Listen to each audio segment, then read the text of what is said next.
Big ബോസിൻ്റെ ഒരു promo ഇപ്പം ഏഷ്യാനെറ്റിൻ്റെ യൂട്യൂബ് ചാനലിൽ വന്നിട്ടുണ്ട്. ശൈത്യാണ് കഥ പറയുന്നത്. ആ സമയം അനീഷ് അവിടെ ഇരുന്ന് ചിരിക്കുന്നുണ്ട്. റെനയും അനീഷിനെയും തോന്നുന്നു തിരിഞ്ഞു നോക്കി ചിരിക്കുന്നുണ്ട്. എന്നാൽ ഇത് അഭി കാണുകയും അഭി വളരെയധികം പൊട്ടിത്തെറിക്കുന്നുണ്ട്. ഇവിടെ പലരും ചിരിക്കുന്നത് ഞാൻ കണ്ടുകൊണ്ടിരിക്കുമായിരുന്നു എന്നൊക്കെ പറയും. ഉടനെ തന്നെ ജിസേൽ പറയുന്നുണ്ട് അങ്ങനെ ആരും ചിരിച്ചിട്ടൊന്നും ഇല്ല എന്ന്.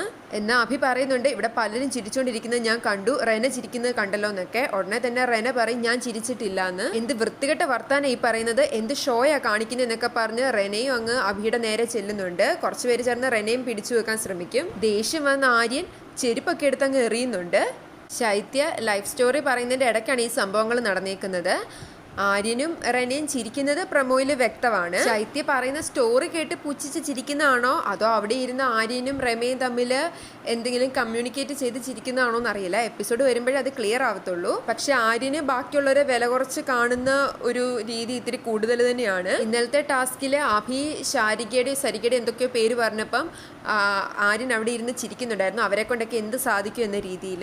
ഇപ്പൊ 2 ദിവസമായിട്ട് ആര്യന്റെ യഥാർത്ഥ ക്യാരക്ടർ പുറത്തു വന്നുകൊണ്ടിരിക്കുവാണ്. കഴിഞ്ഞ ഒരു സീസണിലും എനിക്ക് തോന്നുന്നു മണിക്കുട്ടൻ്റെ ഒക്കെ സീസണിലായിരുന്നു തോന്നുന്നു ഇതേപോലെ ചെരുപ്പ് എറിയുന്ന ഒരു സംഭവം ഉണ്ടായിട്ടുണ്ടായിരുന്നു. അതിനെ ലാലേട്ടൻ ചോദ്യം ചെയ്യുകയും ചെയ്തിട്ടുണ്ട്. അതേപോലെ കഴിഞ്ഞ ദിവസം ലൈഫ് സ്റ്റോറി പറയുന്ന സമയത്ത് ആരുടെ സ്റ്റോറി ആയിരുന്നു ഓർക്കുന്നില്ല, ഒനിയിലിരുന്ന് ഉറക്കം തൂങ്ങുന്നു ഒക്കെ ഉണ്ടായിരുന്നു. എന്താണെങ്കിലും ജിസേല് ആര്യനെ സപ്പോർട്ട് ചെയ്ത് തന്നെയാണ് നിൽക്കുന്നത്. ജിസേല് പറയുന്നത് ചിരിച്ചൊന്നുമില്ല കരയുമായിരുന്നു എന്ന രീതിയിലാണ്. ലാലേട്ടൻ വീക്കെൻഡിൽ വരുമ്പം ആരൊക്കെ തെറ്റ് ചെയ്തിട്ടുണ്ടോ അതിനെ എല്ലാം ചോദ്യം ചെയ്യുകയും വീഡിയോ കാണിച്ചു കൊടുക്കേണ്ടതെല്ലാം കാണിച്ചു കൊടുക്കുകയും ചെയ്യണം. അല്ലാതെ ഒരാളെ മാത്രം കുറ്റം പറഞ്ഞ് മുന്നോട്ട് പോയാൽ ശരിയാവത്തില്ല.